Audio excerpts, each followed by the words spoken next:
Hello students, welcome again to this video lectures. C programming language में हमने पहले lecture में देखा था history point about C programming language and हमने देखा था कि सी लैंग्वेज के फीचर्स कौन कौन से हैं। ठीक है, तो आज के लेक्चर में हम सी प्रोग्रामिंग लैंग्वेज में बेसिक प्रोग्राम कैसे बनाते हैं वो हम देखने जा रहे हैं आज। ठीक है, तो ध्यान से देखिएगा। सी लैंग्वेज में प्रोग्रामिंग का स्टार्टिंग हम लोग प्रैक्टिकली करने जा रहे हैं, तो आप सब लोग प्लीज़ ध्यान से देखिए और वीडियो देखने के बाद आप अपने कंप्यूटर पे भी सी प्रोग्रामिंग लैंग्वेज की प्रैक्टिस कीजिए। ठीक है, तो स्टार्ट करते हैं हम practical point of view of C programming language. ठीक है, तो ये जो आप स्क्रीन देख रहे हैं ये है टर्बो सी प्रोग्राम।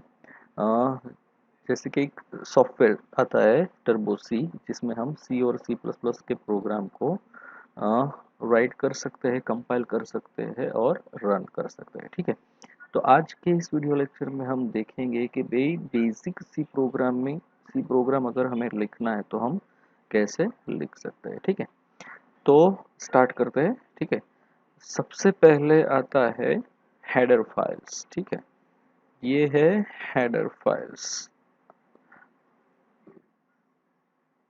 पहली हेडर फाइल हमने लिखी है stdio.h। अब दूसरी हेडर फाइल हम लिखने जा रहे हैं conio.h। ठीक है, ये हो गई हमारी हेडर फाइल। देखिए, पहले लेक्चर में हमने देखा था, फीचर्स में हमने देखा था सी प्रोग्रामिंग लैंग्वेज कई सारे बिल्ट इन फंक्शंस देता है। ठीक है, तो वो बिल्ट इन फंक्शंस कहाँ पे हम आ, देख सकते हैं और कैसे यूज कर सकते हैं। तो ये जो हेडर फाइल है stdio.h, ठीक है, ये जो stdio.h हेडर फाइल हमने लिखी है उसका फुल फॉर्म है standard input output dot header file. Dot H है मतलब हेडर फाइल। ये जो standard input output header file है उसमें कई सारे इनबिल्ट फंक्शंस अवेलेबल रहते हैं। conio.h फाइल है, हेडर फाइल है, उसमें भी कई सारे इनबिल्ट फंक्शंस अवेलेबल रहते हैं। अभी के लिए हमने ये दो हेडर फाइल अपने प्रोग्राम में इंक्लूड की है। इंक्लूड कीवर्ड है, ये जो इंक्लूड हमने यहाँ पे लिखा है ये है कीवर्ड। कीवर्ड क्या होता है वो हम आगे के लेक्चर में देखेंगे। अभी के लिए इतना याद रखिए कि कोई भी हेडर फाइल को अगर आपको प्रोग्राम में यूज करनी है, कोई भी इनबिल्ट फंक्शन आपको यूज करना है, तो सबसे पहले आपको पता होना चाहिए कि वो इनबिल्ट फंक्शन कौन सी हेडर फाइल में है।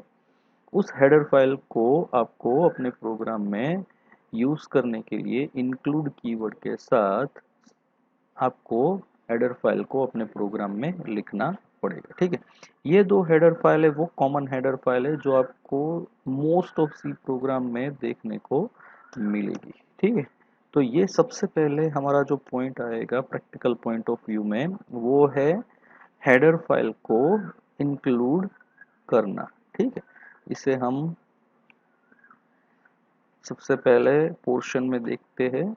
तो सबसे पहले हो गया हेडर फाइल, उसके बाद हमें लिखना पड़ेगा void main। ठीक है, तो सबसे पहले याद रखिए कि कोई भी सी प्रोग्राम आप लिखे तो उसमें एक मेन फंक्शन कंपलसरी होना चाहिए। मतलब कोई भी सी प्रोग्राम अगर आप लिखेंगे उसमें मेन फंक्शन नहीं होगा तो आपका सी प्रोग्राम कंपाइल या रन नहीं हो पाएगा। That is a fix. ठीक है, मतलब मेन है वो क्या है, मेन है वो एग्जीक्यूशन पॉइंट आपको देता है कि मान लीजिए कि आपने पूरा प्रोग्राम लिख लिया तो एंट्री मतलब एग्जीक्यूशन स्टार्ट कहाँ से करना है, तो एग्जीक्यूशन पॉइंट है हमारा मेन। कोई भी कंपाइल सी प्रोग्राम में जब भी आप प्रोग्राम कंपाइल करेंगे या रन करेंगे तो हमेशा मेन फंक्शन में से ही आपका प्रोग्राम कंपाइल या रन होना स्टार्ट होगा। ठीक है, तो सबसे पहले कोई भी प्रोग्राम अगर आप लिखेंगे तो उसमें मेन फंक्शन होना ही चाहिए। मेन फंक्शन के बगैर आपका सी प्रोग्राम कंपाइल या रन नहीं हो सकता। ठीक है, चलिए आज हाँ हम जो ये प्रोग्राम लिखने जा रहे हैं उसमें हम क्या करेंगे कि एक सिंपल हमें आउटपुट दिखाना है, hello welcome to C programming language. ठीक है, तो हमें आउटपुट में क्या दिखाना चाहिए, एक मैसेज प्रिंट करवाना है। ठीक है, तो आउटपुट में मैसेज प्रिंट करवाने के लिए एक इनबिल्ट फंक्शन है, that is print F. Print function, इसे आप ऐसे भी याद रख सकते हैं, प्रिंट और फंक्शन, एफ मीन्स फंक्शन। ठीक है, तो प्रिंट एफ फंक्शन ये जो है हमारा एक इनबिल्ट फंक्शन है। ठीक है, मैंने आपको बोला था कि सी प्रोग्रामिंग लैंग्वेज में दो टाइप के फंक्शंस अवेलेबल है। एक जो होते हैं pre defined, that is inbuilt function, जो पहले से ही सी प्रोग्रामिंग लैंग्वेज में दिए गए हैं, जैसे कि प्रिंट है। ये प्रिंट एफ फंक्शंस की डेफिनेशन पहले से ही stdio.h हेडर फाइल में डिफाइन की गई है, तो आपको प्रिंट एफ फंक्शन की डेफिनेशन लिखने की कोई ज़रूरत नहीं, आपको जस्ट उसे यूज़ करना है। ठीक है, तो उसे यूज़ करने के लिए सिंपल हमें क्या करना है, एक मैसेज को प्रिंट करवाना है। तो मैसेज प्रिंट करवाने के लिए सबसे पहले तो याद रखिए आपको प्रिंट एफ फंक्शन चाहिए। प्रिंट एफ फंक्शन के बाद ओपनिंग और क्लोजिंग ब्रैकेट में इन्वर्टेड कोमा में आपको लिखना पड़ेगा, जो भी मैसेज आप प्रिंट करवाना चाहते हैं वो आपको यहाँ पे लिखना पड़ेगा। फॉर एग्जांपल हम लिखते हैं hello welcome to the C programming language. ठीक है, तो ये हो गया हमारा मैसेज। और याद रखिए हमेशा सी प्रोग्रामिंग लैंग्वेज में कोई भी स्टेटमेंट, ये मतलब हमारा एक कंप्लीट स्टेटमेंट हो गया। ठीक है, कोई भी स्टेटमेंट आप कंप्लीट करें तो उसके एंड में आपको सेमी कोलन लिखना है। ये सी प्रोग्रामिंग लैंग्वेज की सिंटेक्स है, मतलब सिंटेक्स में आप बदलाव नहीं कर सकते हैं। सिंटेक्स ऑलरेडी प्री डिफाइंड है कि प्रोग्राम अगर आपको लिखना है, कोई भी स्टेटमेंट लिखना है, तो हमेशा स्टेटमेंट का टर्मिनेशन पॉइंट क्या होना चाहिए, मतलब कोई भी स्टेटमेंट कंपाइलर को कैसे पता चलेगा कि ये कंप्लीट स्टेटमेंट पूरा हुआ, अब दूसरे स्टेटमेंट पे जाना है, तो उसके लिए हमें इंडिकेशन के लिए ये लास्ट में सेमीकोलन रखना पड़ता है। ठीक है, अब हम एक दूसरा इनबिल्ट फंक्शन यूज करेंगे, that is get C H, get character. ठीक है, ये गेट कैरेक्टर जो फंक्शन है, इनबिल्ट फंक्शन है, वो आपको मिलेगा conio dot H header file के अंदर। ठीक है, गेट सी एच का मतलब क्या है, सबसे पहले चलिए देखते हैं कि भाई गेट सी एच नहीं लिखते हैं तो क्या होता है। सबसे पहले इस प्रोग्राम को हम सेव कर लेते हैं। सेव करने के लिए फाइल में आपको सेव पे जाइए, यहाँ पे आपको जो भी आपके प्रोग्राम का नाम लिखना है आप लिख दीजिए, और ये जो हमारी डिफ़ॉल्ट डायरेक्टरी है सी ड्राइव में टर्बो C3 नाम का फोल्डर है, उसमें बिन नाम का फोल्डर है, और उसमें हम अपना प्रोग्राम है वो स्टोर कर रहे हैं, मतलब सेव कर रहे हैं। ठीक है, ये देखिए यहाँ पे नाम आ जाएगा आपका, जो भी आपने प्रोग्राम का नाम रखा है। ठीक है, तो सबसे पहले किसी भी प्रोग्राम को आप रन करने से पहले उसे आपको कंपाइल करना चाहिए। कंपाइल आप दो तरीके से कर सकते हैं। सबसे पहले मेनू में अगर आप देखेंगे तो कंपाइल नाम का ऑप्शन आपको दिया गया है। ठीक है, उस पर क्लिक करेंगे तो पहला ही ऑप्शन आपको मिलेगा कंपाइल, उस पर आप डायरेक्टली क्लिक करिए, और ये जो विंडो आपको दिखाई दे रही है उसमें आपको वार्निंग और एरर 00, वार्निंग और एरर, कोई भी प्रोग्राम में अगर आप कंपाइल करेंगे प्रोग्राम, तो वार्निंग और एरर में जो भी आपको, मतलब यहाँ हमें 00 दिखाई दे रहा है, दैट मीन्स हमारे प्रोग्राम में कोई वार्निंग नहीं है, कोई एरर नहीं है, दैट मीन्स हमारा प्रोग्राम है वो पूरी तरह से ओके है, दैट मीन्स के करेक्ट है, उसमें कोई एरर भी नहीं है, कोई वार्निंग भी नहीं है। फॉर एग्जाम्पल हम देखते हैं यहाँ पे, फॉर एग्जाम्पल मैं सेमीकोलन निकाल देता हूँ और उसके बाद मैं कंपाइल करता हूँ, तो देखिए हमें दो एरर दिखाए।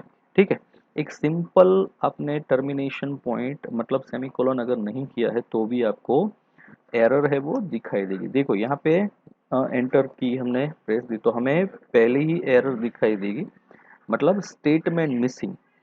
देखिए कौन सी एरर है ये भी आपको देगी। ठीक है, स्टेटमेंट मिसिंग मतलब हमने स्टेटमेंट के टर्मिनेशन में सेमीकोलन नहीं किया है, तो ये देखिए हमने सेमीकोलन दे दिया। अगर हमने फिर से कंपाइल करेंगे, अब दूसरी मेथड क्या है, देखिए कंपाइल में अगर आप देखेंगे कि शॉर्टकट की दी गई अल्टर F9, तो हम अल्टर F9 देते हैं।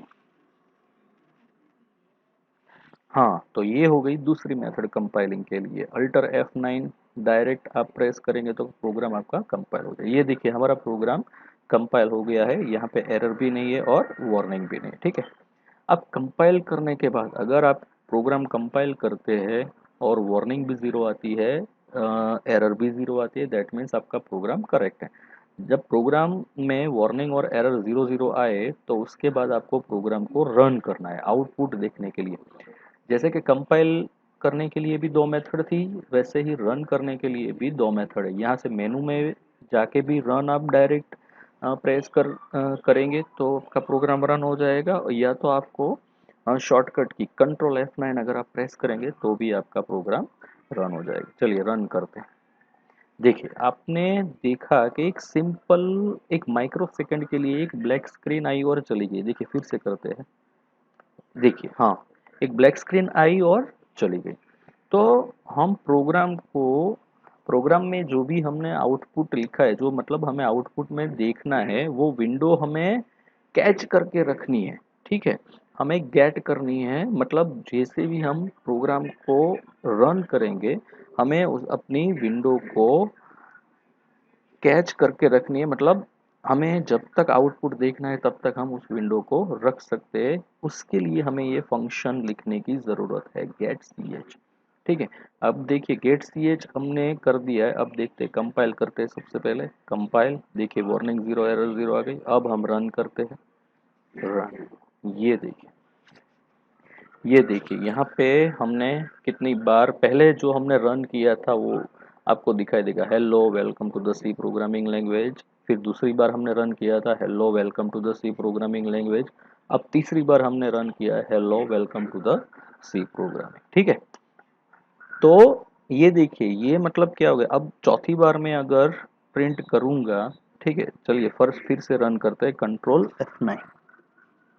देखिए तो चौथी बार आ गया, hello welcome to the C programming language. तो ये क्या हो रहा है कि आप जैसे ही प्रोग्राम, जितनी बार प्रोग्राम अपना रन करते हैं तो आउटपुट विंडो में पहले जितनी बार आपने रन किया है वो सब आउटपुट आपको दिखाई दे रहे हैं।